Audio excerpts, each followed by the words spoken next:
Greetings and welcome to my studio. Today I'm going to do a painting from start to finish. I'm going to use acrylic first, and then I'm going to add oil on top. I'm going to use two different kinds of acrylic, and I'm going to walk through the entire process from beginning to end.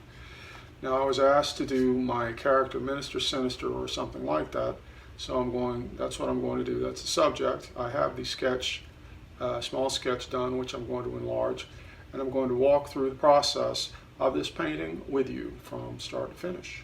So let's go. Here's my working drawing. Not too large, as you can see. It's going to go into my projector and enlarge onto a 16 by 20 canvas. So I've made sure that the proportions are correct. 4 units this way equals 5 units this way, or 16 by 20. It's mathematics, which you learn some of. And various things going on with the drawing of this. Of course, this video isn't necessarily about the drawing aspects, but of course that's very important. And so what we have here is a lot of overlapping forms. Forms basically coming toward you or going away. There's always a clear relationship between what's going forward and what's moving away. Now, this is also an underground scene. You'll see later when it's done, this is a sewer pipe, a large drainage pipe. This is water going down here, rocks, some skulls, and rock, and a couple of bats. So I've smeared some of this to give it a value, and what I intend to do is have the lightest parts of the picture be light on him and some light on the water down here. Other than that, things are going to be quite gloomy and neutral. It is, after all, an underground sewer scene. I think this up here will be darker as well. Now, with this sketch, first, one thing I do before I enlarge is I find the center. And in this case, I don't really have to use a ruler. It's right about there. That will help me to enlarge it correctly. I'll mark the center on the canvas before I blow it up. So let's enlarge. So here's a projector I've used for many, many years now. The drawing's in there. It's ready to go. And close it. And these are very useful to have. All kinds of people use them. Lights come on. Turn off the other lights. Now here's a step I should mention. These commercial canvas boards that you buy in different places, these come from Michaels. Hobby Lobby has another brand. Walmart will carry different brands. And this one is about as good as any that I've found. It's not especially good. It doesn't have a lot of gesso on it, but it has a roughness to it. So what I do is I'll take this sanding block and lightly rub over the whole thing and remove some of that roughness. So here we are ready to transfer the drawing. I've marked the center of the canvas. It seems to size up pretty well. Figure seems in good relationship to the rest of the picture. So we'll start drawing it down. And this is a kind of a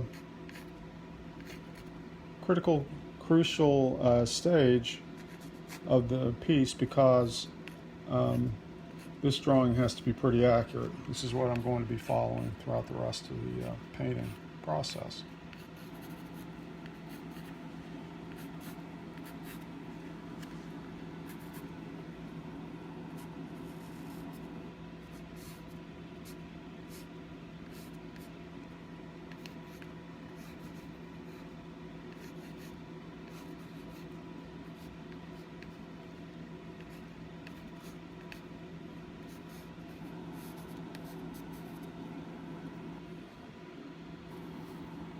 You have to keep things accurate.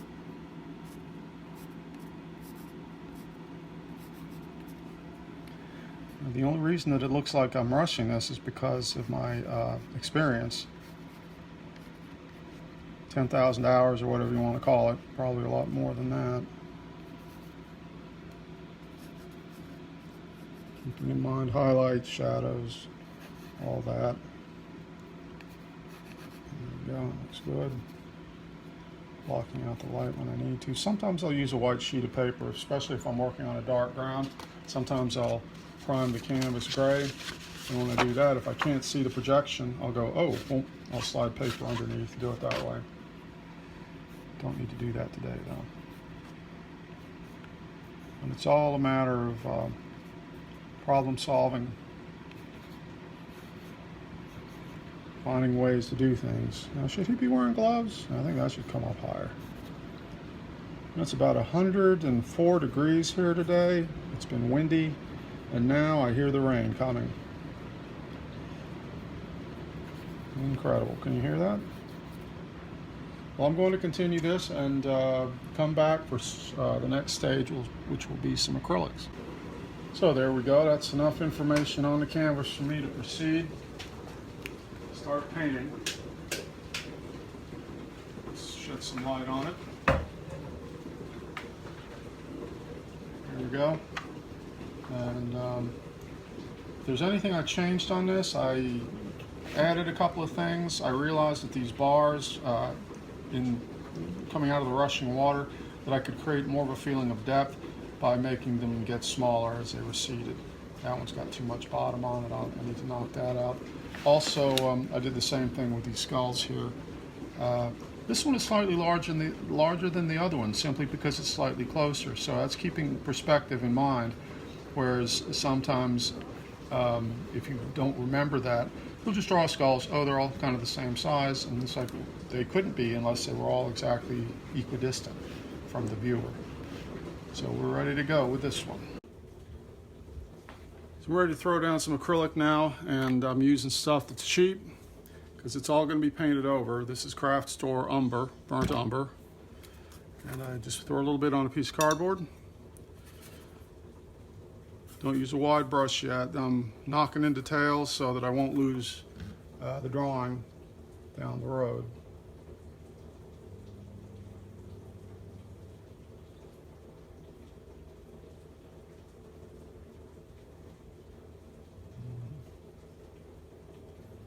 This is a lead pipe that he's holding, by the way. It's kind of his weapon of choice. I think people did use lead pipes, various I don't know, robberies, gang wars, things like that. At least when I was growing up, it was something you heard, like a saying about getting hit with a lead pipe. Kind of an odd thing to say, isn't it? Anyway, we'll come back when we've got all this stuff knocked in.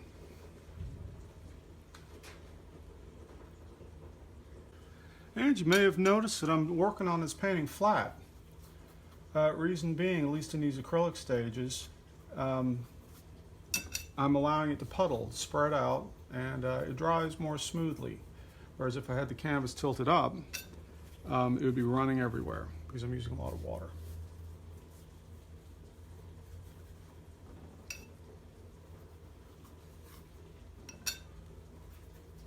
Lots of water.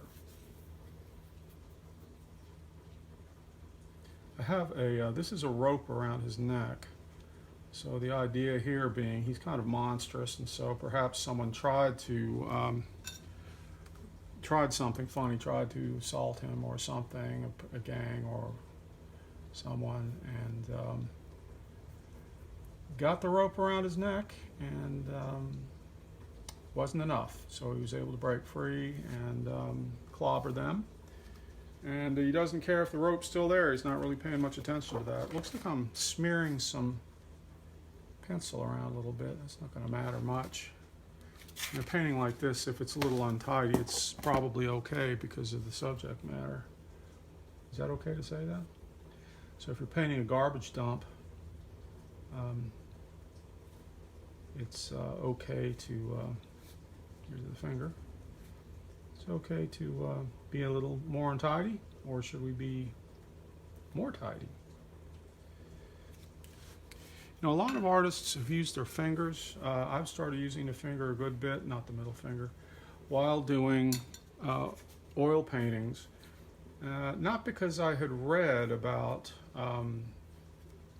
Leonardo da Vinci's fingerprint turning up in his paintings or things like that, but simply because, hey, it's like the paint's on there, got to blend it in some way. The finger's actually a good tool. But there again, some oil paint can be toxic, so and it will absorb right in through your skin. So that's our disclaimer for today. Don't just use your finger. Use your finger, but don't use your finger. So anyway, you can see values falling together on this thing. what this brown also will do is impart some warmth to shadows. Now, shadows are supposed to have warmth, but then again, the warmth is in balance in proportion to the other temperatures in the picture. Color temperatures, that is. Okay. Get out a little bit of a smaller brush.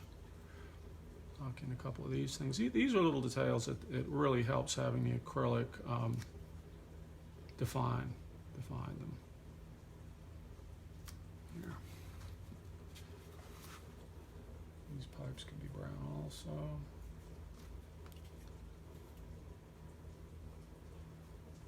Definitely getting untidy there. Hey, Hoffman, you went outside the lines.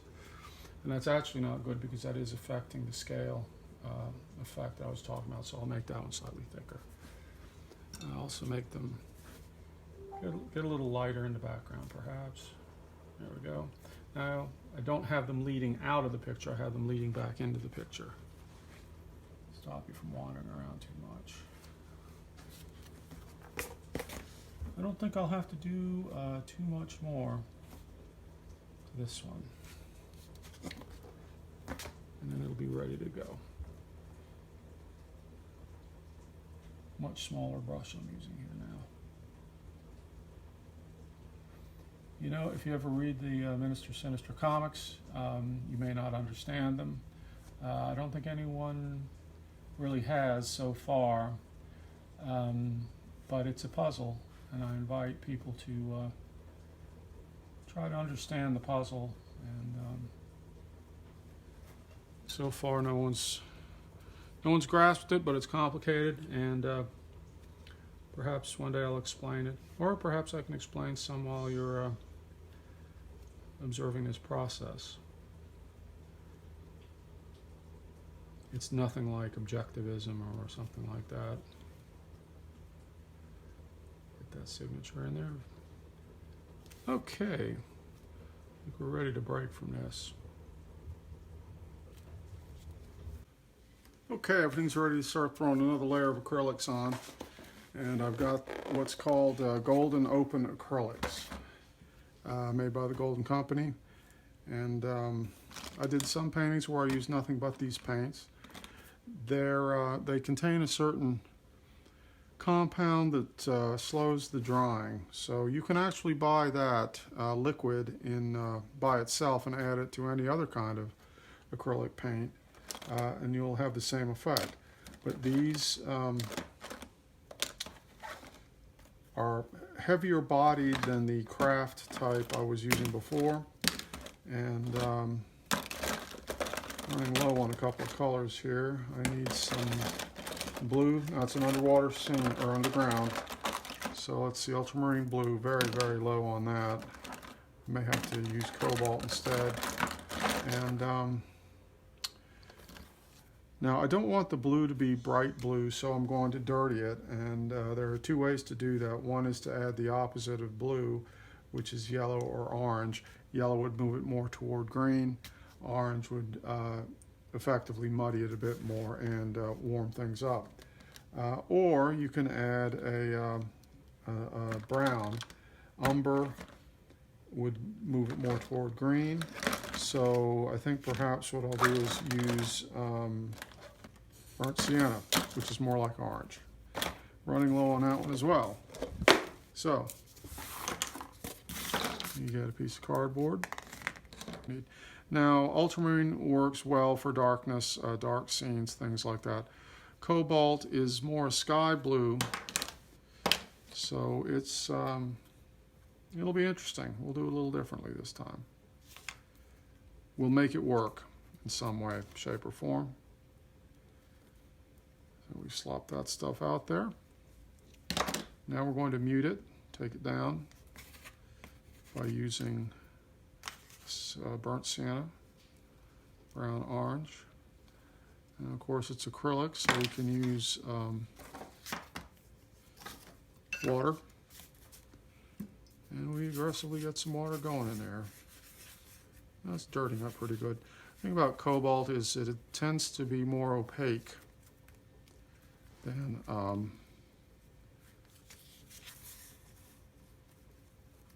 other blues than cerulean blue. I mean, not cerulean blue, ultramarine blue. Gets a little difficult, you guys, sometimes talking while working, trying to explain the processes that usually are just instinctive or second nature by this point. It wouldn't be so difficult if I were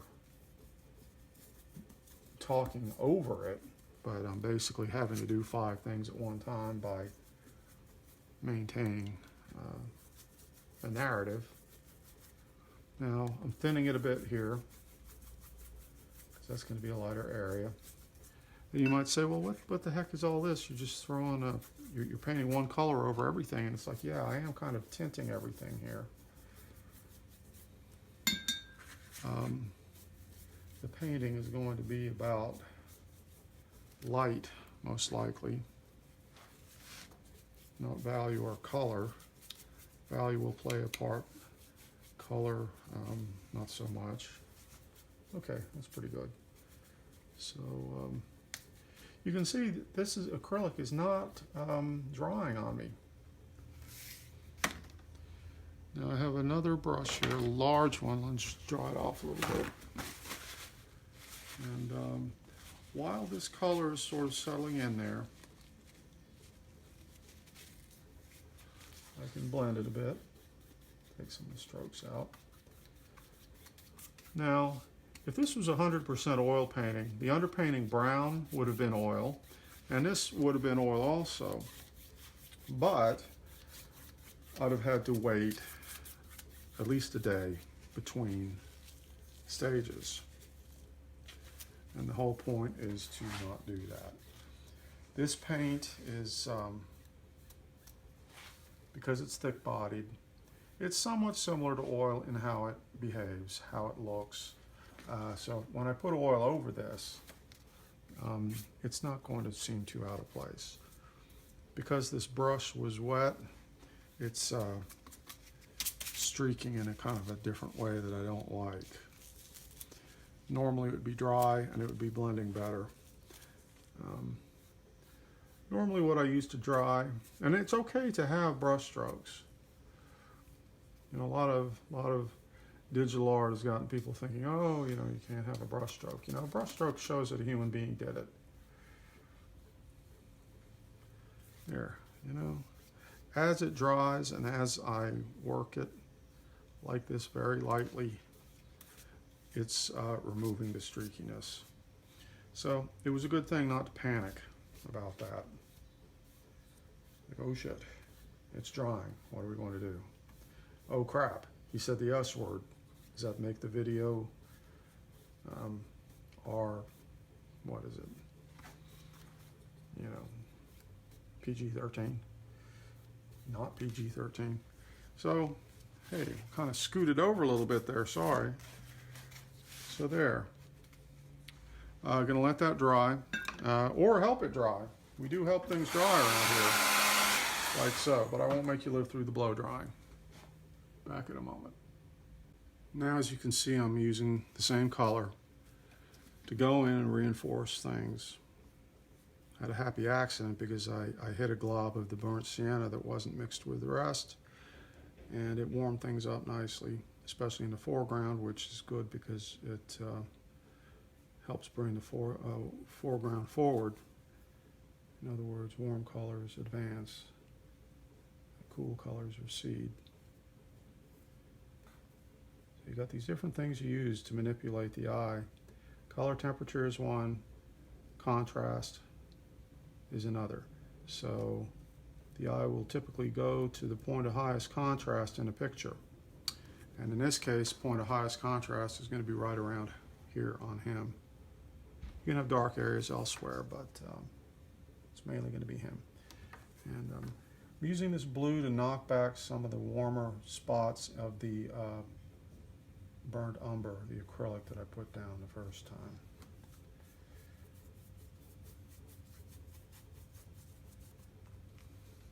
This stuff dries relatively slowly for acrylic. It's workable for a little while, so that's good. I'll just switch brushes pretty soon. This is a rounded tip. Need to get something to jump in and out a bit. Some of these finer details. Come on, cooperate, please. Get a little more sienna there. Blue's getting a little too pure.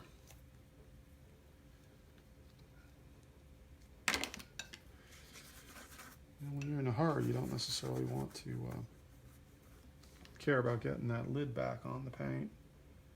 But that's important too. You don't want to strip them. You strip the tops on the paint tubes, and then you come back next time and your paint's all dried out because the air got in.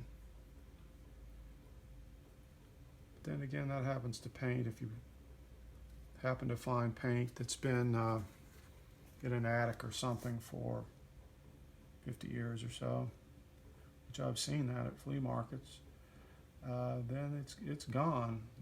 It dried out even through the metal tube. Yeah, okay, that's working pretty good. Hitting all these shadow areas on him. And you know, as I mentioned earlier, color opposites, I'm using an orange versus this blue. Well, also, yellow is opposite, so it's like, wherever I could possibly work in yellow in this picture, and I will at some point. For example, the rope could be yellowish. Here. Now this pectoral muscle here, that's a very graduated shadow. And that's why it's good. This is a good time to show that. So that will get reinforced later. Lead pipe. Oops, there's the finger strikes. Okay, we're going to cut out, be back later. Now here's a little trick. I'm still working with the golden open acrylics, and I've mixed a little white with them to make them a bit opaque. And I'm dropping it in certain areas. I'll put it up here in this tube, sewer pipe. Over here, make things a little more opaque. Just dropping it in different places. And this is approaching an oil type of feeling that I want to get. But, as I pointed out, this is going to be dry, you know, in minutes. So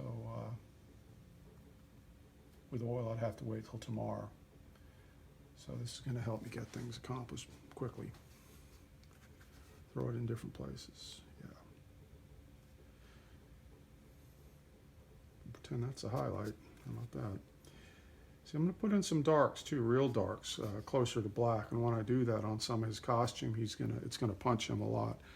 Everything's relative, so now things that look dark, it's like, oh yeah, that's a really dark area. But then put something even darker next to it, and all of a sudden it's not so dark anymore. It's going to be a touchy area here. This is an important place because I wanted to have use it as a way to put the focus on his head. So I touched up these bats also. I hope they're dry. Okay, so that's coming along pretty good. Cut out and come back. Now here's another time saver trick. I've taken some of this cheap craft store acrylic paint, and it dries faster by far than the open acrylics. But what I'm going to use it for is certain highlights here and there, certain areas that I know I want them to be very, very white. But if I had to do it in oil, I would have some serious drying times. White tends to be the slowest drying color in oil paint. So here we've got some water that's bursting out of this tube here, this pipe.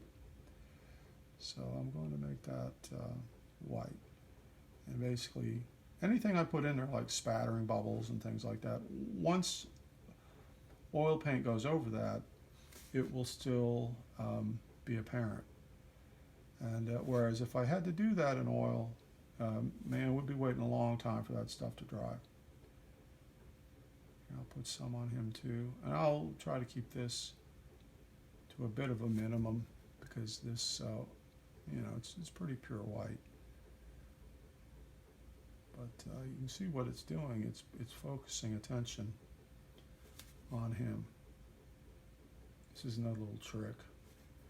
You get up close on paintings, Frazetta paintings, if you like, then these little fine white outlines around things, and you oh, wrong paint, and you wonder, is that really there in reality? And oddly enough, when you look at photographs, real photographs, and really zoom in on what you're looking at, you find that figures and objects do bend light, and they will have distortions around the edges. Things will be noticeably paler.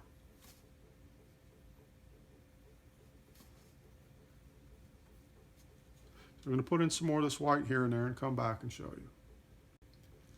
I'd like to point out something here. I just dropped in these highlights. I started up here on the head, boom, and I brought them down to boom, boom, here, here, here, here, here, and so on, coming down. And that's a technique also to help lead the eye. The eye tends to move toward light areas.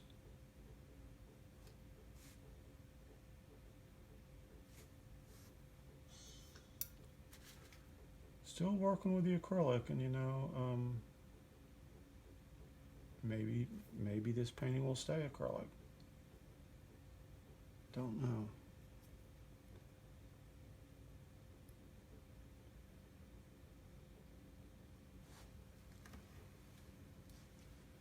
Anyway, it's coming along pretty well, and you can see dimensionality of the figure is more realism of the scene.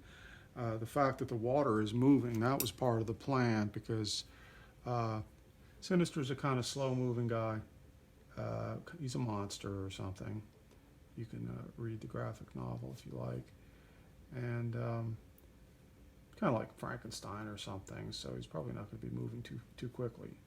So having all this frenetic movement of the water around him, that was part of the plan. Yeah, so.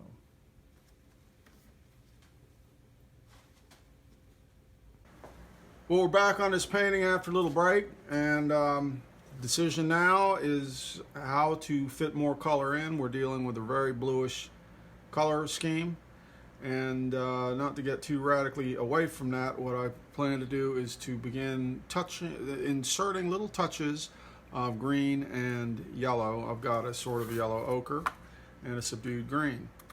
And so what happens on the color wheel is that you've got the primaries, blue, red, and yellow. And then moving away from the blue, you move into green. And moving toward yellow, backwards. So anyway, let's throw some of that in here and there.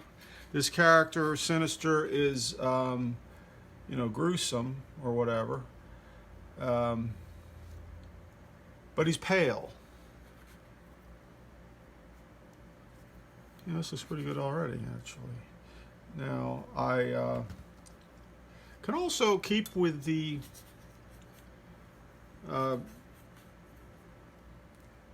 sort of rule of thumb of having yellow certain areas, especially where bone is near the surface, like so. There we go. Now, the beauty of using these acrylics like this, where the painting's laying flat, is that they will puddle. Now, see what I'm doing? Puddling all around this stuff. And it softens everything, and everything bleeds out into that puddle to decide what it's going to do. Actually, just softens the effect. And you know, you can do paintings using this technique any size. I've done some that are 2 by 3 feet, and I think the effect is really good on that, especially good because you get less of the canvas grain. Now, a trick you can do about the canvas grain is to gesso again. The trouble with cheap canvases is that if you sand them like I do with the sand block, just a very, very mild sanding block, then you'll take off some of the gesso, and then what happens is the cheap canvas underneath is absorbent, and it will absorb more of whatever fluid, whatever liquid you put on. So if you put on more gesso, it will soak in, especially if you dilute it with water. So you need the real thick pasty gesso to do that. But I don't want things to get too complicated. You know, this guy could come off as being green, I think, a little bit. So now I'm breaking up some of these shadow transitions a little bit, just making them less extreme, which I had intended to do from the get-go. So, is he wearing gloves or not? No, he's not. Put a little bit of that on there. Oh, that's a nice accident there, putting green over that dark color when I thought he was wearing a glove. We can just chalk that up to lighting. So anyway, looks good already. And you look at it, and you got these colors on your palette, and you just work at tucking them into the shadow transitions. That's basically the term used for it. Okay, back soon.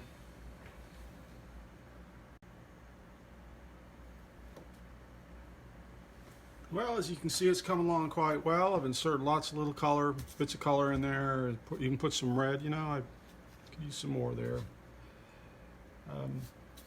You don't notice so much, or your eye doesn't say, oh, that doesn't belong there or something. It's just something about the language of painting. It allows you to do things like that. Here's another one. I'll put a little bit of red in that shadow. That'll make that lead pipe kind of pop forward. So in trying to put in more pure color here and there, I mixed a different color for the pipe there, make that stand out. I had a good time taking that purple color and working it around, darkening things here, helping it, making it help me give me a water texture. Here's something I can do down here on these skulls. I want to have a highlight on them, or that they're lit, but you know, you don't want to use white necessarily, so I'm using a very pale sky blue in lieu of white. And that works nicely. Just enough to illuminate these skulls over here in this rather dim area of the picture. Kind of give it a little more dimensionality there. You know, and maybe I'll come in and put a little white one right there, as if the light, bright light from the water here is being reflected down straight onto that and into our eyes.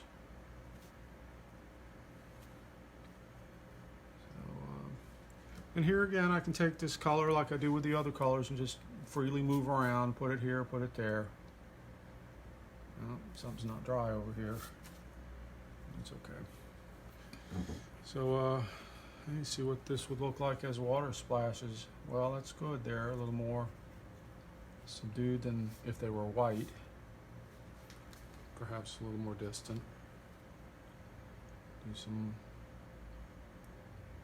sort of phasing out things here. This will enable things to pop out a little more. You know, here's something, this leather armband.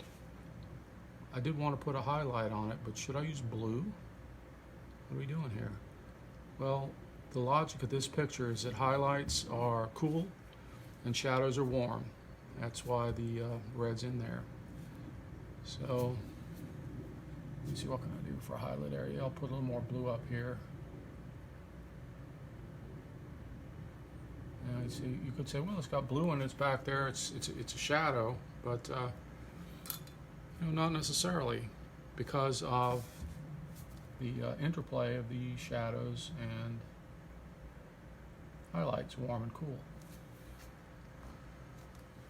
You're not going to get the stuff from Bob Ross, who I just saw a documentary on, by the way. Apparently they didn't pay him anything. Be on PBS. People assumed he was a big success, which he may have been with his art supplies. So that's getting somewhere. Not sure I like the white highlights on the pants. Leather might be lit like that, but I'm going to subdue that a little bit. Basically, I don't want you looking at it, even if it would have been there in reality. So I'm mixing a dirty color, mixing purple and blue and the yellow ochre together, basically to give me a muddy color, but a color that is based on the other colors in the picture. So which ones can I kind of knock back a little bit? I think that one. Maybe that one. Yeah, that's enough. That's enough. Just a little downplay them a little bit. Okay. I think it's getting to be about time to mix a very dark color. So you can see now we've got a lot of middle tones. We put in some color, and the last touch can be to insert a very punchy dark value in. And when we do that, what it'll do is it will create a lot of contrast that you weren't necessarily aware of the first time around. So just imagine something black. Do something black. It won't appear that dark. There are no absolutes in nature, but it's going to be dark. So let's mix it up.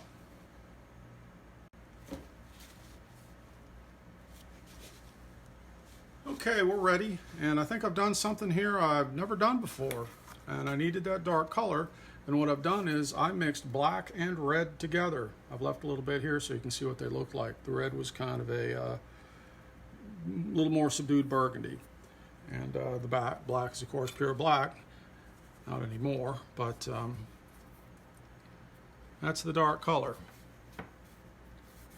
So we got spatterings on there. Oh God. Been spattering. Gotta watch out for that. Get too carried away. Now, Hoffman, how do you draw rocks? That's a good question. It's hard to say. If you go too much with outline, then you can lose your depth and dimensionality. But outline's important too, so the two have to sort of coexist or harmonize. This should increase some contrast on these skulls coming around them with this darker color. And of course you have to guesstimate a little bit because this stuff's wet right now and it appears a little darker to the eye because of that. Okay, that's a pretty convincing rock shape. Now, I knew this boot was going to be dark. I want that to be quite dark coming forward.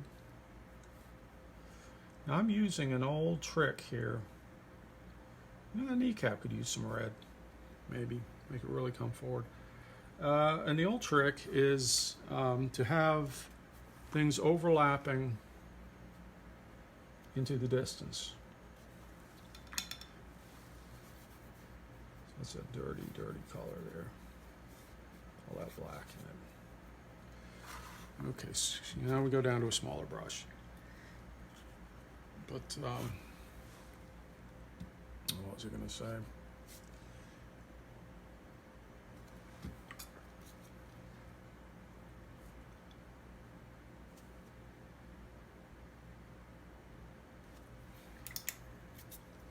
Lots of water, kind of watercolory attack here.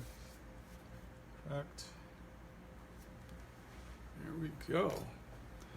Now, I'm not sure how much glare you're getting on the camera, but you should be able to see how punchy everything's getting here. Putting in that dark color is going to make everything pop. There we go. Now, You can run the risk of overdoing, you know, using a value like this. You have to know when to stop. And that's a real secret of painting. And I think I'll try to explain that quickly.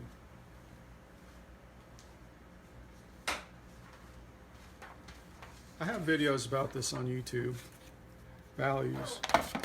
But basically, values of a painting should be in descending order in terms of quantity. So this could be white, this could be a middle tone, this could be a second middle tone, and this could be black, or the darkest tone, not black, but the darkest. So when you're painting on a picture, you're putting in this value, then you're putting in the other ones, and you're working, you're going back and forth. Now I'm working with this value. So it's key to know where it's going to fall in terms of quantity so that the picture harmonizes. So while I'm applying this, I can kind of look at things and say, okay, well, where am I in terms of the balance? And when should I stop applying that color? And that is what this system,